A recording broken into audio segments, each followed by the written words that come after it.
Сәлем достар, менің атым Диана, менің каналыма қош келдіңіздер. Бүгін сазан балығын қуырамыз. Дәмі өте керемет болып шықты. Алдын ала балықты тазалап, бөліктерге бөліп қойдым. Әр бөлінген бөлікті тұз, дәміне қарай қызыл бұрыш, қара бұрышпен сеуіп шықтым. Екі бетін айналдыра сеуіп шығамыз.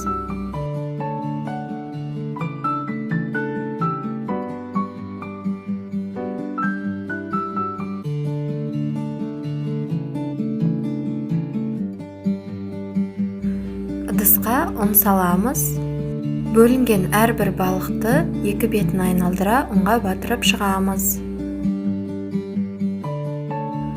Сковородкаға май құйып, оны қыздырамыз. Қыздырғаннан кейін ұнға батырған балықтарымызды сковородкаға салып, әрқайсының екі беті қызарғанша қуырып шығамыз.